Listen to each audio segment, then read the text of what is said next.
All right, we'll go ahead and get started. I am your host, Christy Weller. If you joined us last month, welcome back. If this is your first time attending, thank you. Today, we want to come together as a community to discuss marketing strategies and share some tips and hear from a realtor and a loan officer on key factors in earning their business. So whether you're a boots on the ground marketing rep, or you're sitting at the signing table, or someone in the office taking a phone call, these are all opportunities to make a connection and build a relationship. We all know that relationships are everything when it comes to business. And with that, I take great pleasure in introducing our industry veteran panelists today, Venus Proffer and Ray Ramos. Venus and I first met, welcome guys, thank you for joining us. Venus and I first met back in the late 90s, early 2000s, when we were both working as closers at a law firm in Fort Lauderdale. Venus left the title industry in 2006 to pursue a full-time career in real estate with Coldwell Banker, where she has been a top producer every year since. Last year in 2024, she served as the president for the Broward, Miami Association of Realtors. She has also been a local, Venus, you might have to help me with this one, a Broward County local network president for WCR Women's Council of Realtors. You've also been a state district VP for that organization, along with being a Florida state area governor for WCR. And that's how I met Ray Ramos at your casino night event, where he volunteered his time as a celebrity bartender when he was working in the title industry as a marketing rep. Ray has since moved over into the lending side of the industry. And I think, Ray, you made that jump around 2018. Yes. And in 2023, he opened the doors to his very own business, Double R Funding, where he specializes with working with and lending to investors. So thank you both for joining us today. So let me just kick this off. Let's jump right into it.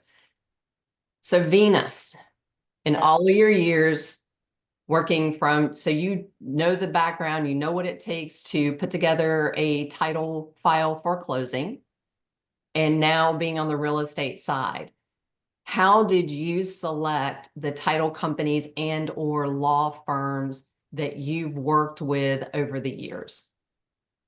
Okay, so the first ones were because I worked with those colleagues. So obviously I used the people I know and trust. And that was a long-term relationship in the foreclosure world that I started.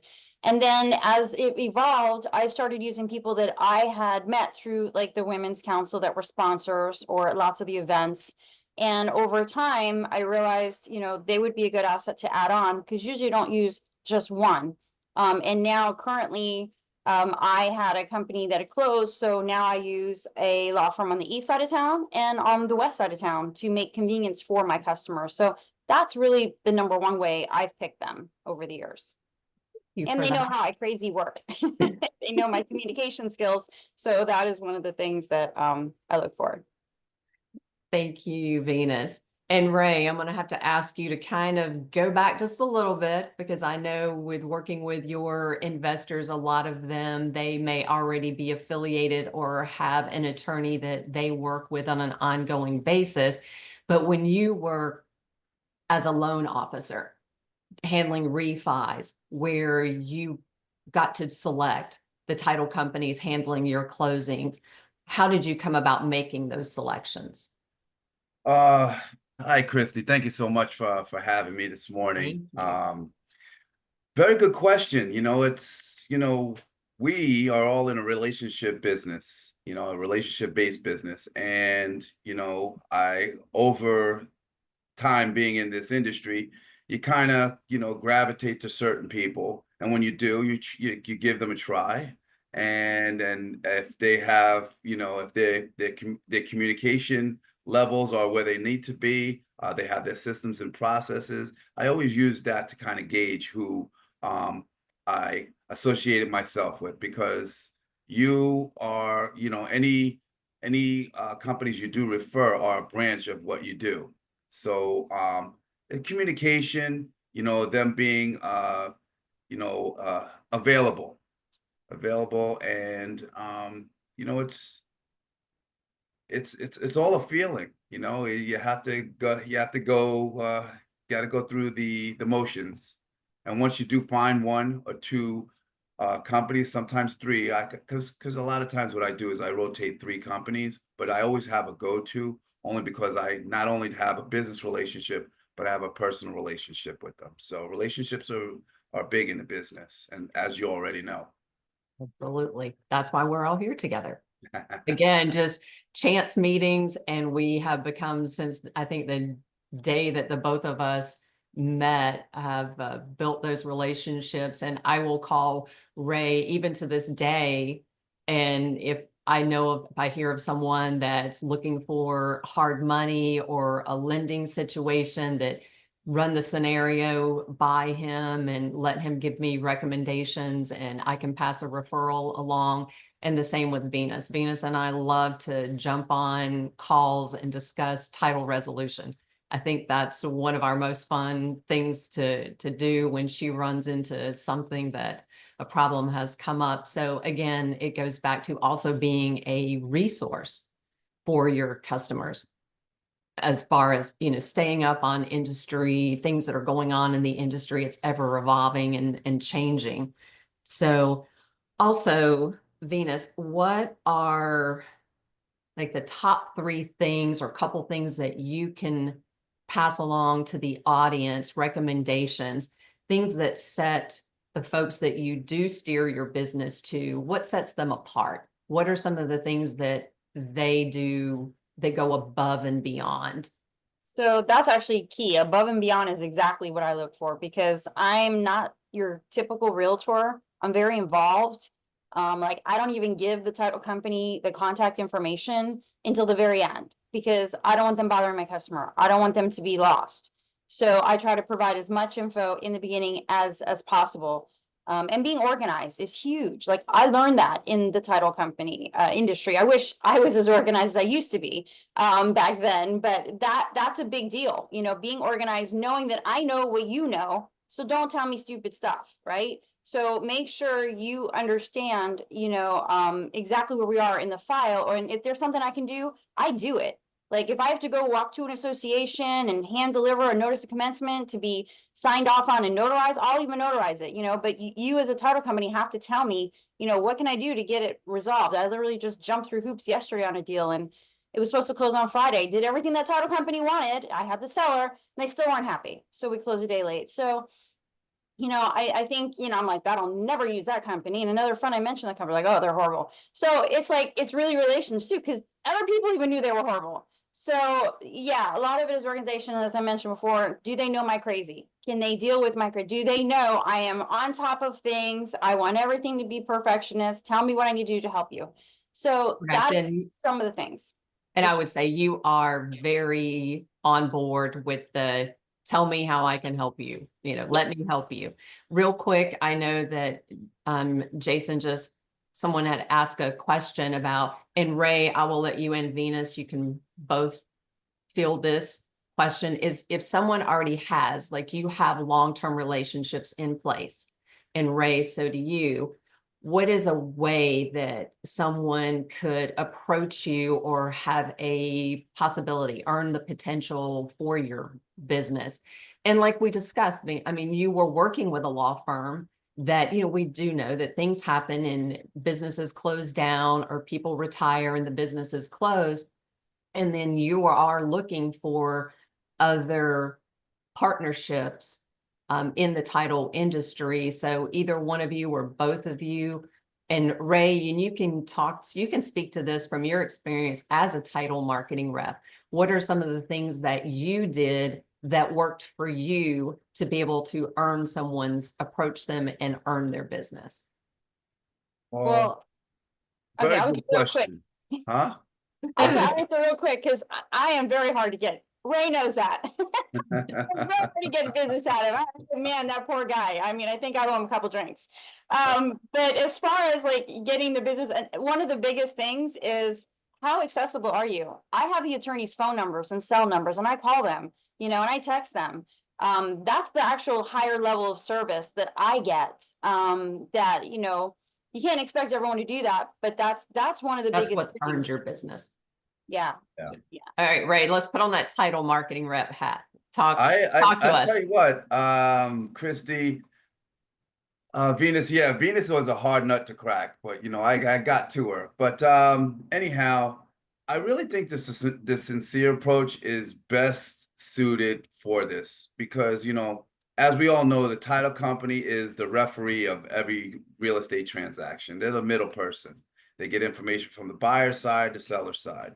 But as a marketing rep, I'd ask sincere questions. Hey, you don't mind me asking who is it that you currently use right now, and why do you use them? Because this is something I want to learn. I'm new to the business, and at some point, I'd really like to earn your business. Always go with the sincere approach. Never be too aggressive. Ask a lot of questions. Don't say too much about your company because all title companies they know what they're doing. Most of them do, but some are more organized than others.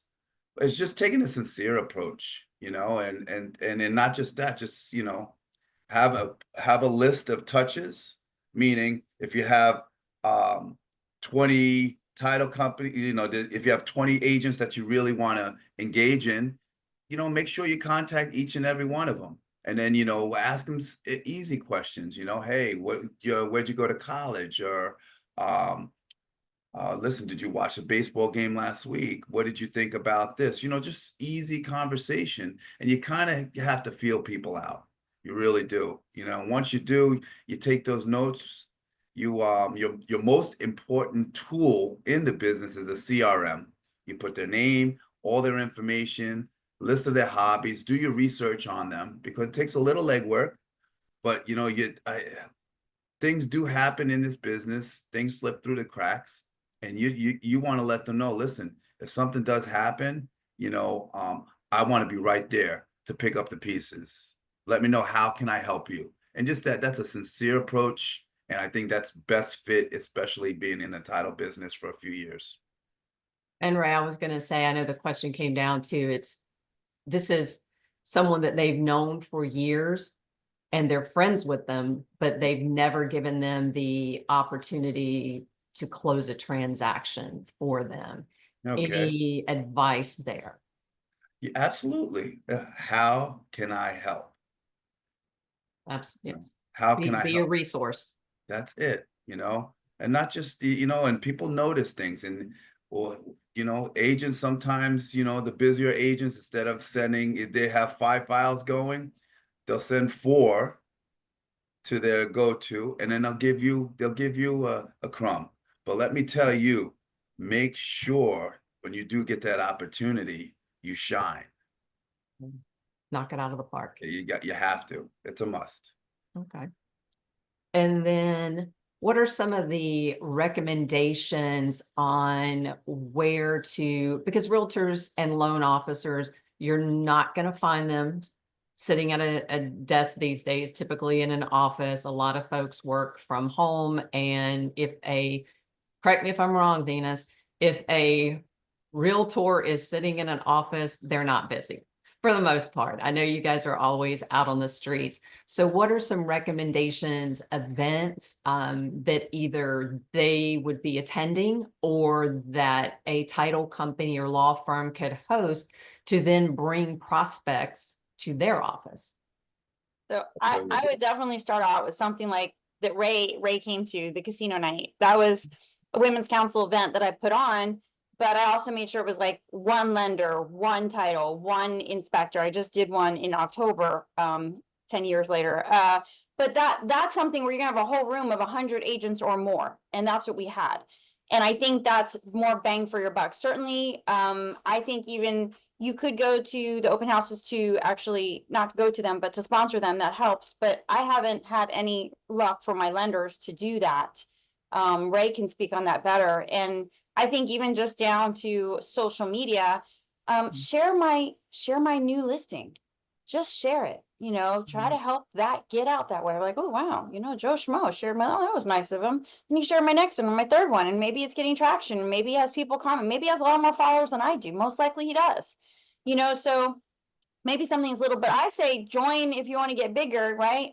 If you've got more money, join the real estate board, your local realtor board. Join the Women's Council of Realtors. They're smaller networks, but they could really use your help and your assistance, or get on committees there. You don't even have to pay to be a strategic partner. But those are just some of the small ways, or host a happy hour. Those realtors, man, or come to the biz happy hour. They charge like $10 the one here, and it says bring a friend for $10. So I would say one of my first thoughts I just thought of, ask a realtor, what events are you going to this week? Go to one a week or just even one a month and say, let me come with you, because who's better to, as a realtor, as a title company, or as a lender rather, bring your realtor that's a raving fan. And I think that might be really helpful, because I know I don't go into a place alone, right, Christy? I have to have my Oh, absolutely partner. not. And I would say, I've attended several events with Venus, and I can be very codependent at times. And Me I too. meet her, and so is Venus.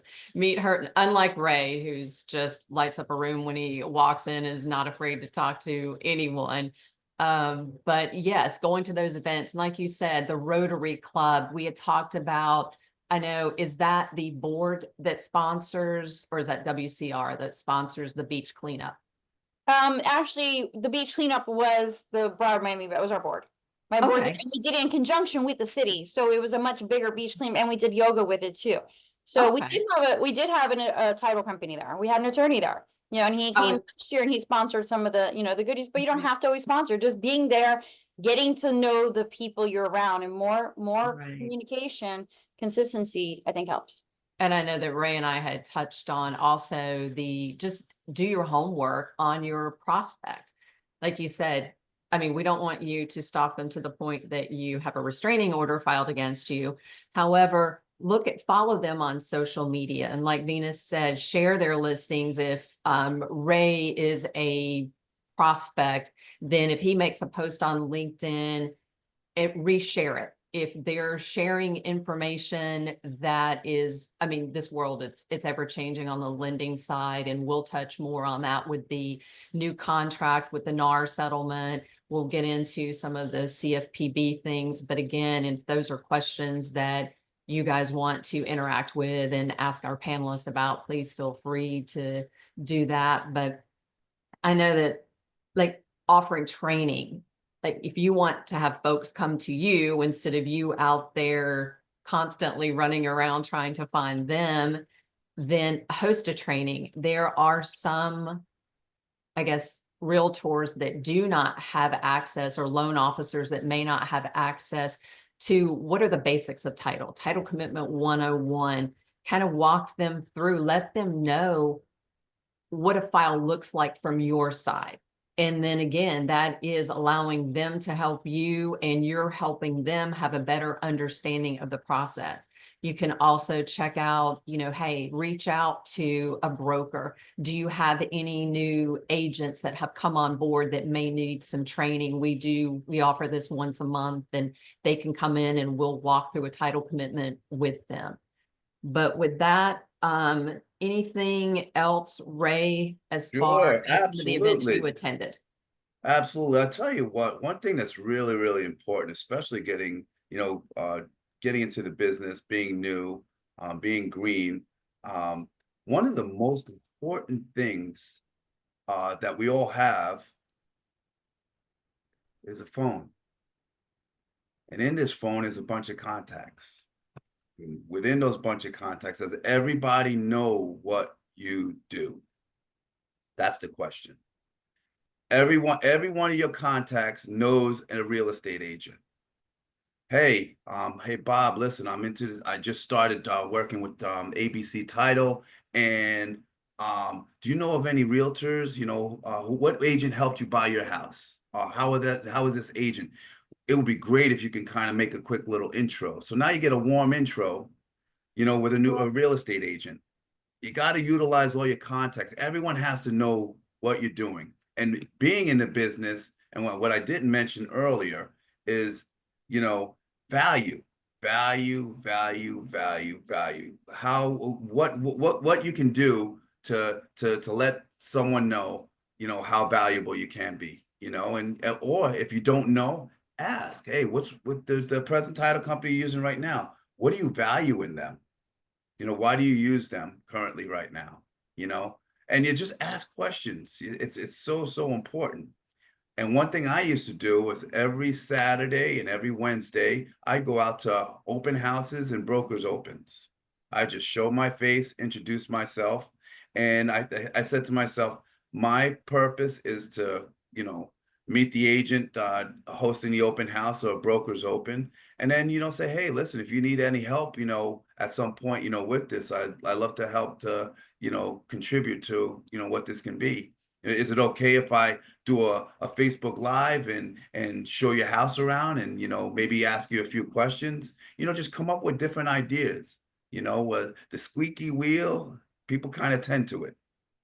And then Ray, you shared a story with us from your days as a bartender in Miami. And I think that this is very important. A lot of folks have probably heard this before. But if you don't mind sharing, because again, like we talked about, at the end of the day, it is a relationship building industry. And you just never know when that opportunity is going to strike. Like I said, Venus reached out to me, and all of a sudden the company that she was working with handling her transactions had closed, and you know, she had to pivot pretty quickly. So you just never know. So you have to keep those relationships intact, check in with them, be sincere about it, and have those conversations. You'll find a common interest that you can talk about. And like Ray mentioned, in your CRM, put birthdays in there if they bring it up, put anniversaries in there. If they mention that, oh, I'm going on a cruise next month, take the opportunity maybe a week after that cruise to follow up with them and say, you know, hey, how was it? You know, tell me about it. I've never been on a cruise before. Or just, you know, create a reason, find a reason to make those extra touches. But Ray, if you would share your bartending Oh, experience. well, I've had several bartending. You're talking about South Beach, Fort I'm talking Lauderdale. about the one with the celebrity Maya Angelou. Oh, yes. Okay, I was bartending Very at a, important advice. oh, yes. I'll tell you what, this is years ago. I was bartending at a Morton Steakhouse on Brickell Avenue in Miami, and I was working during the daytime. And this young lady comes up to the bar, sits down, and she asked me for a lemonade. And at Morton's, lemonades aren't on the menu, you know. But I looked at her, and before thinking about saying no, I told her, I'm like, you know what? I have lemons, I got sugar, and I got water. Let's make you a lemonade. And she was like, oh, dear, I would love to have one. Thank you. And she was oh, she had such a wonderful aura about her. At this point, I didn't know who she was. So I made the lemonade, had a little small talk with her. And then she took a sip of it. And she was like, wow, this is so lovely. She goes, I will always remember you. And I'm like, how so? She has nothing to do with your charm. She goes, people forget what you say, people forget what you do, but people will always remember how you made them feel. So I'm like, oh. So it ended up being the late Maya Angelou, who I served this wonderful lemonade to. And I had no idea it was her, but she ended up being a wonderful lady. But I got it straight from her. So I felt so moved by what she told me. I take that whole principle and I apply it to everything that I do. You know, so just you want to elicit some sort of emotion. You don't want to get them angry.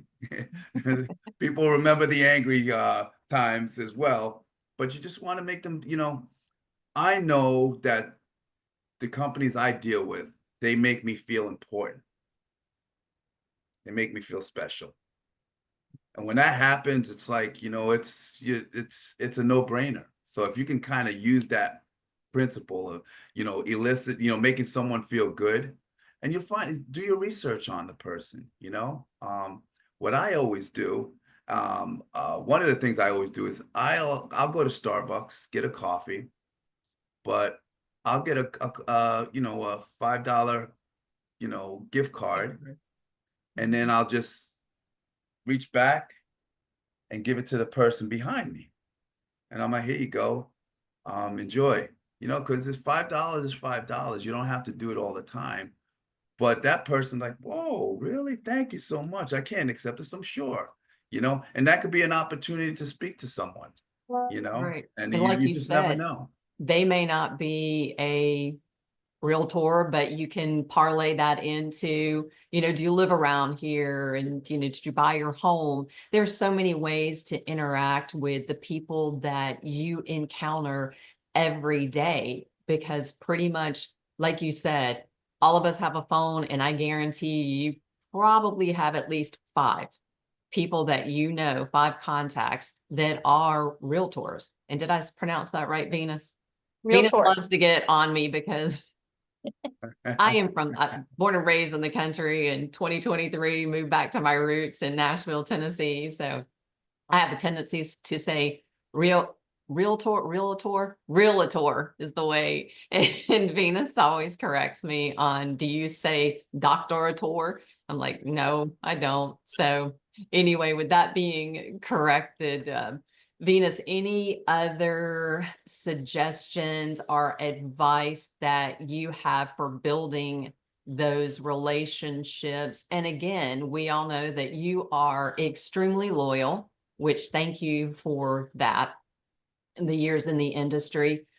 But for someone, and I know that Ray, when he was on the title side, he did get the opportunity and win some of your business. But now that he's out of that game, for the folks here in the audience, what is your advice for the folks that are trying to win new business for an agent, from an agent that has a long-standing relationship? So a lot of kind of what Ray said, right? Be consistent. The biggest thing is realtors, we don't remember things. We forget. We are so busy. We have CRS, as I call it.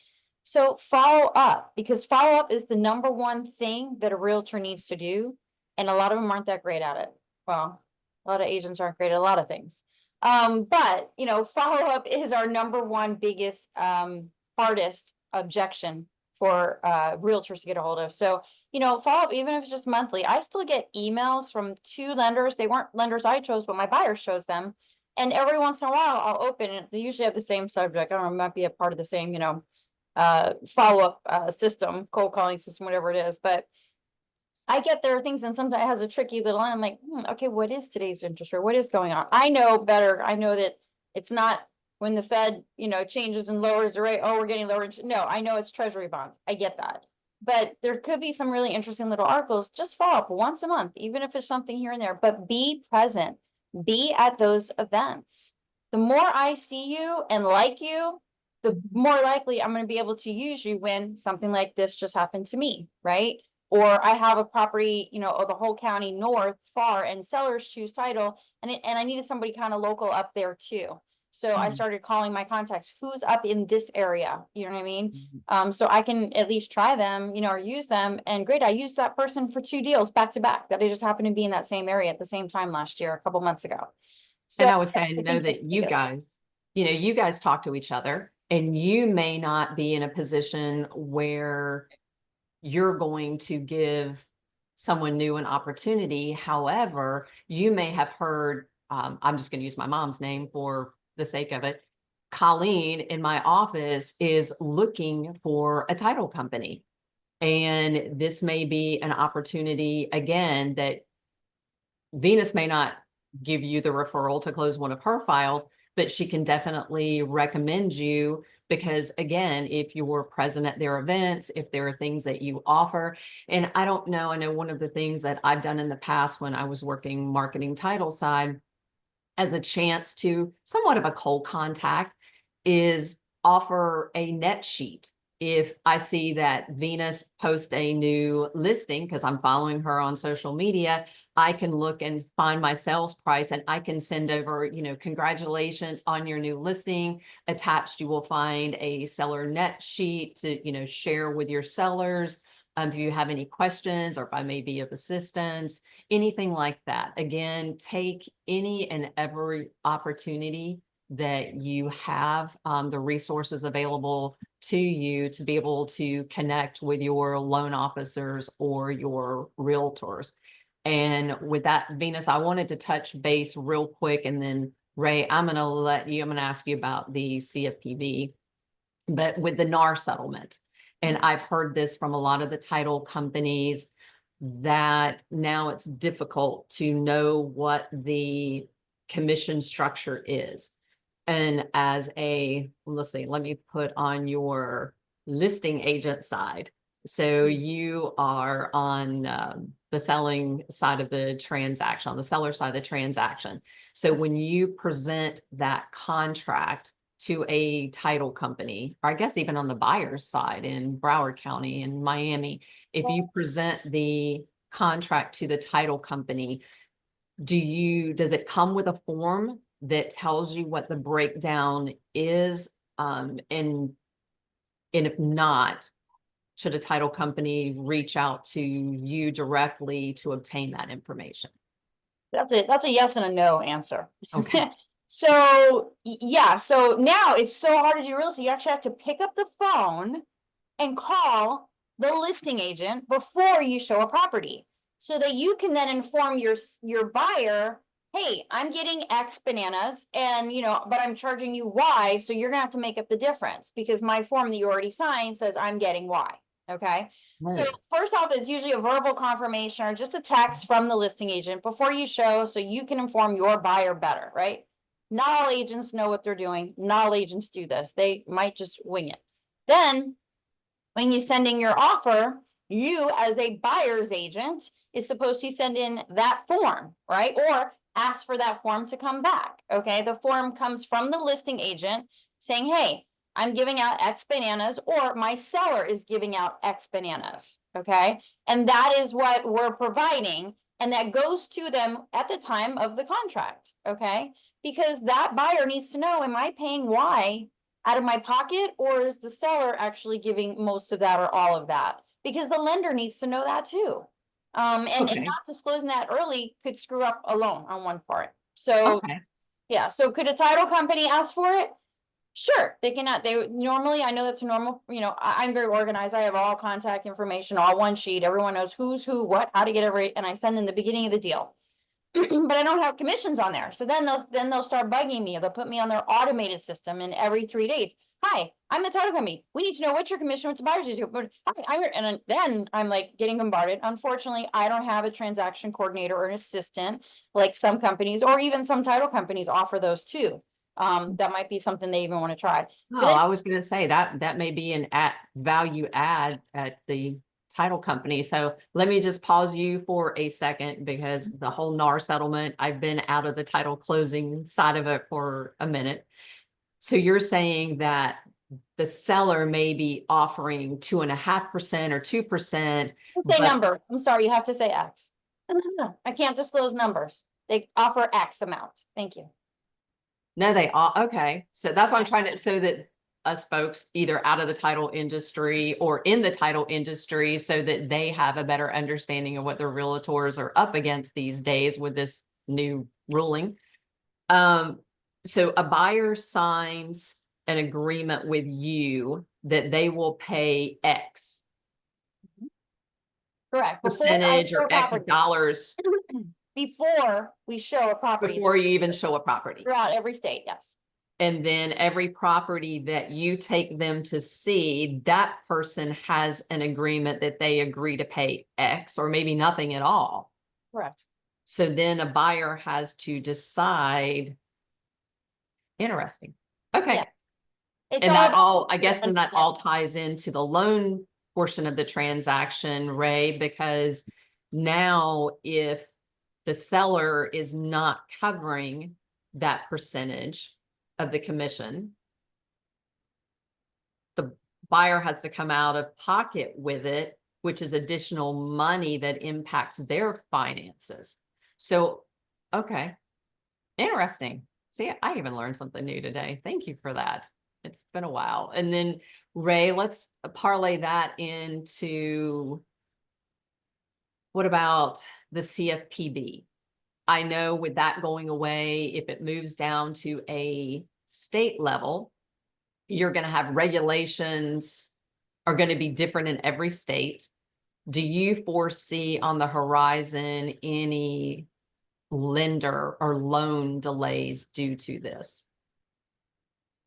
I know you're more on the investor side these More on the days, investor side, but just so that but way, you're very astute in the lending. yeah, well, Dodd-Frank community. is the governing body that created the CFPB. CFPB's total purpose is to maintain integrity in the financial sector, meaning, making sure, lenders and loan officers are being forthright. They're being straightforward with everything. Because years ago, that was, it was a little bit awry, the whole It was business. a wild, wild Yeah. west. It was, but now it's, every loan officer has an NMLS ID number and, complaints can be filed. So that's why they're holding the loan officer accountable just as much as the lender itself. Okay. So when you ask that question, I mean, there's checks and balances in the lending. Once a disclosure is issued, and a loan officer goes over all the figures, they got to be within a certain parameter when it comes to closing. There can't be any surprises that exceed a certain amount. If so, the loan officer or the lender is responsible for making up the difference. Okay. Now with this new thing that's into effect, if a borrower has to come up out of pocket because X amount was agreed upon as far as the commission is concerned, then that can help, because there's a lot of borrowers that they need reserves for their purchase, and they'd have to dip in those reserves to equate for the X amount of money that has to be Made up accounted for the for, commission. Right. so but the communication has got to be key in the beginning of a transaction. And I mean, with Venus, you won't have to worry about that because she's very proactive, very pro. And that's another thing too. It's so, what's really, really important is being proactive in this business, because once you become reactive, you're behind the 8 ball, Right. and you start scrambling. You got to be proactive, and Venus can attest to that. She's very proactive, and very seldom or almost never is she reactive, because she knows what's going on. And Ray, with that, we have someone in the audience that's asked, what is the best approach in dealing with realtors who are shopping around for their clients and they're more concerned about what the fees are versus the experience that the title company can offer? Because we all know that also part of that is the experience for your customer, because the closing process is also part of that full, home buying or home selling process. And we all know people talk and they share. So, if my friend is talking about, well, I had a closing, I mean, Ray, you could have done everything you needed to do, right? Venus, you could have done everything you needed to do. But if something went squirrely during the closing, regardless of what the circumstances were or what transpired, that buyer remembers, or that seller remembers that experience, and they will share it, good or bad. So a lot of times it is very important to offer, a very, almost like a concierge feel to your closing for your customer and for the title company. But what is the suggestion? What's your recommendation? Because you've been in that situation. Oh, absolutely. you don't want to have surprises. So that's why it's very, very important to not go, on the lending side, going over figures not once, but twice, and then asking the borrower, do you have any questions? I need questions. It's very important. A lot of the times, what happens at closing is there are miscalculations can be done by the lender, and then the title company comes up with different calculations, and then closing fees can be higher, or some, if they're lucky, sometimes they could be lower. It's just that's why it's That- always to get your figures from a title company, so that way you can kind of go over things line by line by line. Right, so everyone Never, knows what to expect. So with yes. that, what is your advice based on your experience dealing with a realtor that is shopping price and not not what the added value is that you bring when you are out there in the market? You know, shopping prices, I mean, there's different ways of approaching it, but the way I approach it, you get what you pay for, you know. If a title company charges, XYZ for this is what they charge, but there comes the service that they give is above and beyond, you know. Then you have a title company you don't know, and you're trying to just, shop a title company and get lower fees. Be aware that, you might not get this. There's a good chance you won't get the service that you deserve from as I know you would get from this company. You Right. So the know, least expensive, but I know in some situations, numbers are everything. And I really think that if you know that that realtor is shopping just for the lowest price, maybe have a conversation with them that, is this a situation where there's a hardship involved? You know, maybe we can work on this transaction together if it means that, I win your next 3 to 5 deals. There are always negotiations in real estate. We know that.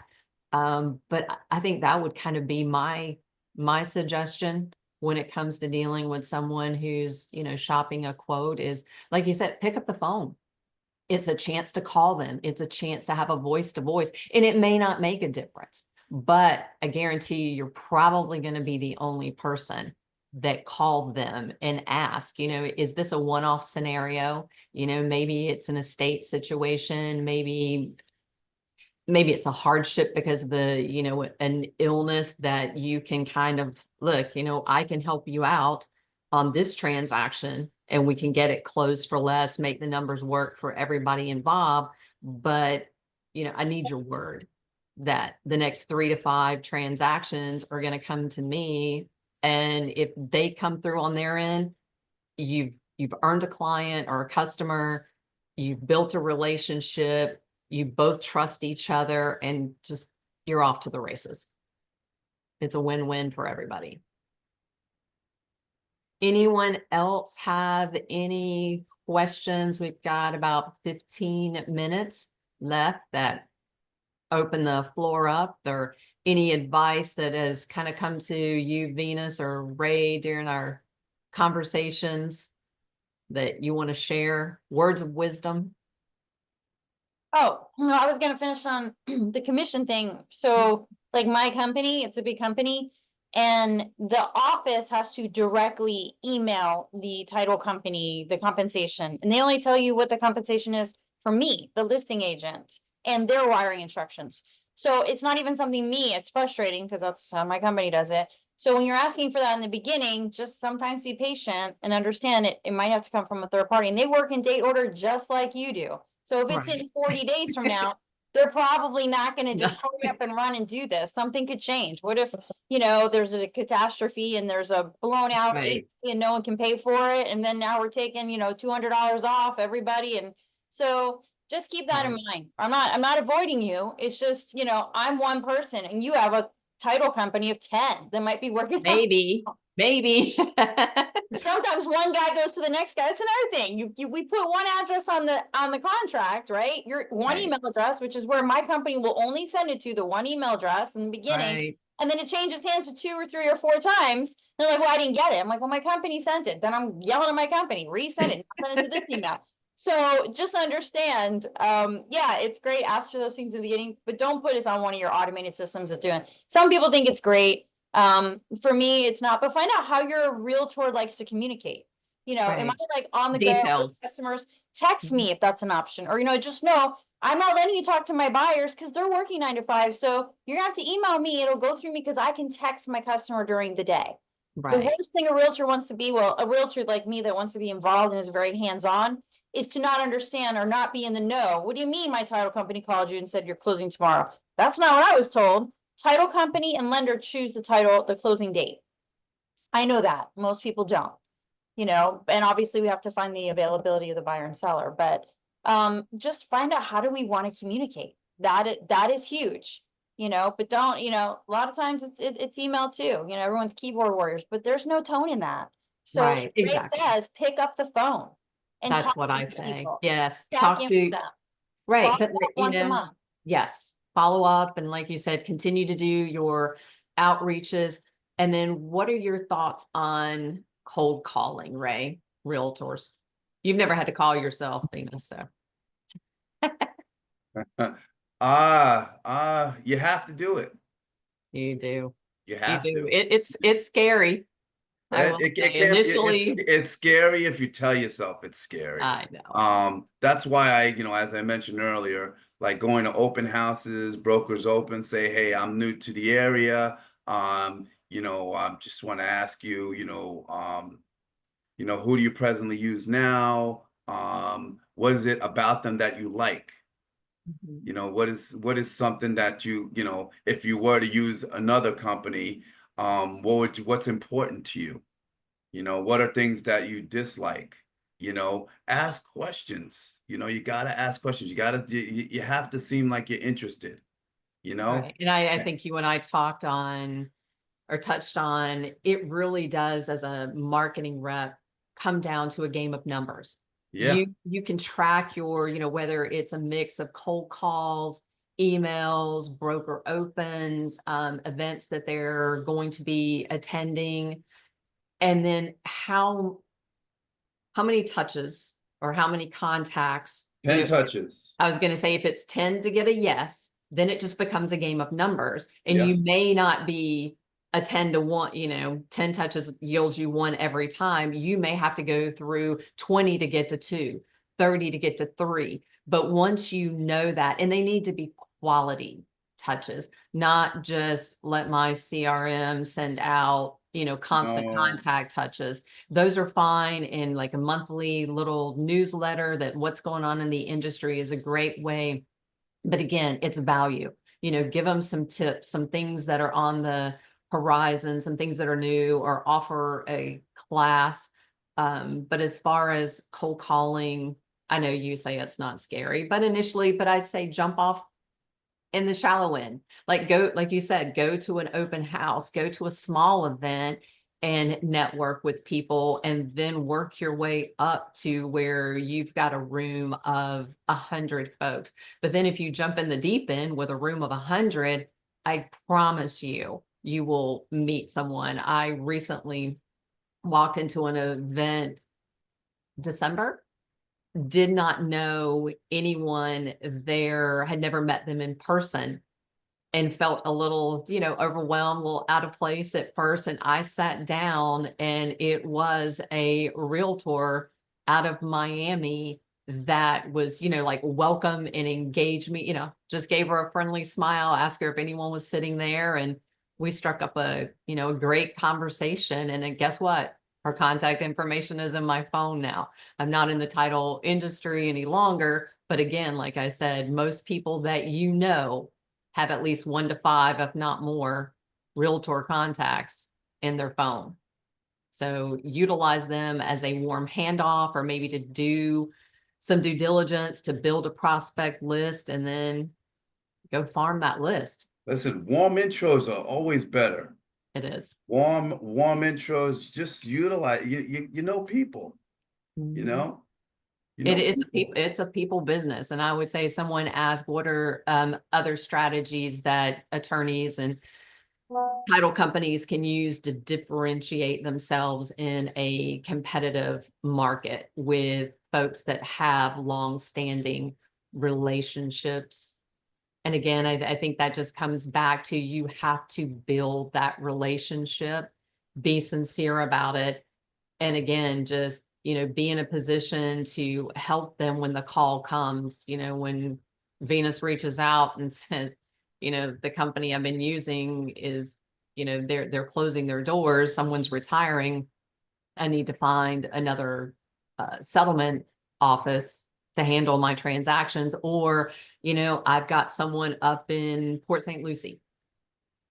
I don't have a title company up there, so it really is about just staying present, I think, in the market, being a face that they see, someone that they're familiar with, that they know that they can pick up the phone and call if they run into a scenario that they need to ask, because, title issues come up, open permits come up, code issues come up. Be a resource for that. As a title company, you are the expert when it comes to title issues. And we know that between title issues and maybe lending, those are the biggest delays that we run into. And like Vina said, you never want a closing to be delayed. No, So no one ever does. We are in a relationship-based business. So you have to do what's necessary to cultivate that relationship, Right. I know what's, I mentioned earlier, value, value, value. What type of value can you bring? That's really important. Be that squeaky wheel, Right. and then it is, if you're persistent, you'll get the business. You'll earn it. But if you're consistent, you have persistency and consistency, they couple. Yes, if you're persistent, you'll earn the business. If you're consistent, you'll keep it. Be consistent in your relationship, be sincere, learn about the kids, ask about the dog, the puppy. It sounds silly, but not all, just, you really gotta pay attention to personalities. Right. And like Vina said, people have to know, the folks that she works with have to get to know her crazy, Yeah. understand how that loan officer or that realtor wants to be communicated with, during a transaction. Like you said, when you get the opportunity to be, ask those questions, and do your due diligence, do your homework. Like you said, ask, what is it, the company that you're working with now, that you've had this long-standing relationship, if there's one thing that they could offer you that they're not offering you, what would that be? And guess what? Now you know what that value item is that they're looking for, that gives you that opportunity. Because then if that is something that you can implement or something that you offer, you can say, well, you know what? We offer that. We can do that for you. We can partner with you in that line or whatever that they're in need of. So now you have your inroad, and then just work it. But we're down to like 5 more minutes. Venus, I'm gonna, Ray, you basically just shut it down with persistent and consistent, but being the final words of advice. But Venus, I'm gonna give you a couple minutes, just some final words of advice, and then Ray, I'll let you close it out. So I was gonna go back to communication, like you were saying. You mentioned my crazy, so that triggered something too. To remind me that, you know what, you gotta call me right back sometimes. Like one of my number one companies, she'd call me back, right, Via, I'll call right back, I'm on the line, or something, or I know she'd call me quickly, because especially when I feel it's an emergency, you know what I mean? To agents, well, to some agents, it's an emergency. If my buyer's not closing, it's an emergency. What do we got to do? Or this guy's not getting hold. Or, okay, I'm going to have him sign this. I'm very high energy, right? So that communication alone is huge for me, because again, that's just the way I communicate. I know when I did a deal with Ray, he had to like literally warn his company, I'm sorry, it's Venus. She's a little crazy. Just roll with it. I think you told him, right? Right? Like, it's okay. She's not, she just the way she's good. She's happy. Just make her happy. So, but yeah, it all comes down to, you know, I think sometimes I care more than the customer, which is pretty scary. Like, I was more upset that this poor customer is paying, you know, $1,500 to close out an expired permit when it was from 12 years ago. And the city, and I told the buyer, look, we'll just give you credit. Oh, yeah, no. Well, yeah, they said, yeah. Then they said, no, we'll just wait. You know, we'll just wait for it to be closed. Then it's another 2-week delay, you know? So it's just like, and it just kills me because it's good money going out to bad. Just Right. silly stuff. Right. And I But was going to say, but a lot of times because your customer, this may be the first time they've ever bought and sold, so they don't know what to expect, and you do. So your expectations are really high. yeah, and I will tell you, in the case of like a lender, I'll give you a quick example, you know, and as Ray said, it's a reflection of us. If I choose a title company or lender, it's a reflection of me. I've actually had lenders refer me business, and title refer us business. So it's really good to be the source of the source. Like Christy was saying, sometimes people are looking for jobs, maybe in title, or you need somebody in title. You know, we put our title, you know, little whispers out. Hey, do you know anyone that's looking? Because this company needs it. And we help each other that way to be the source of the source. So, you know, don't ever belittle that. I mean, I do business in my entire county and the county north and a little bit to the south. So, you know, being in the industry a long time, we have a lot of connections. So sometimes we know those good people as well. Right. But And it is a community, I was going to say, and Yeah. we definitely are a community. We are a tribe. And, you know, and again, like you said, I mean, with Venus can make referrals to Ray, vice versa. You know, we're all in a referral business as well. You know, And people throughout the talk, state, and throughout the country. I literally just have 3 deals right now are from other agents out of the state and out of the area. They gave me their customers. So correct, I'm big on referral. I have one from New Jersey. I have one in Lake Sumter, North Lake, I'm sorry, North Lake, you know, Florida, and another out of area, which was from the Tampa area. So we're constantly sending things back, but that's my communications from me being involved in charity and leadership on the state level and the local level for many years, over a decade or two now. So, you know, that's, you know, that's important. You know, who do these people know? Just like Ray said, they're shopping for the cheap people. Well, as a realtor, I say, okay, great. You think the other agent may be better because they're given X. Well, are they going to do X, Y, and Z? Are you going to show it Right. yourself? Are you going to take the phone calls? Okay, great. Wonderful. You know, but they need to know there's differences. right, And absolutely, the quality is there. The quality is definitely there. Are they going to do quality brochures, you know, professional photography?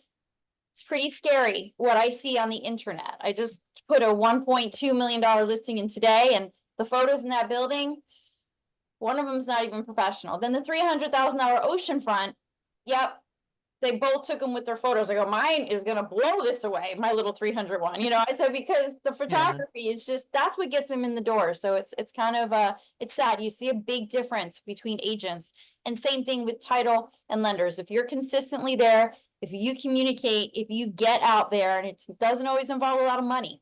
Like I said, come with the realtor that loves you.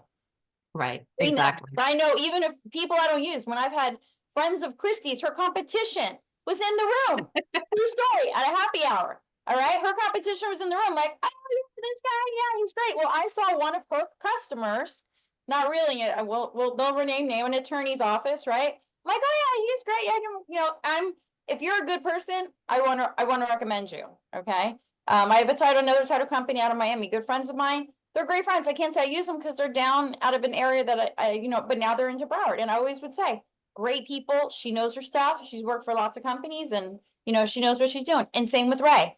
You know, whenever I see Ray at an event, I'm like, Ray is awesome. Great guy. You know, he will get it done. You know, I'm happy to promote people that I know are good, even if I can't always use them right away or at the same time, all the time. but just stay there and present. And Ray, we'll let you close it out because we are at the top of the hour, my friend.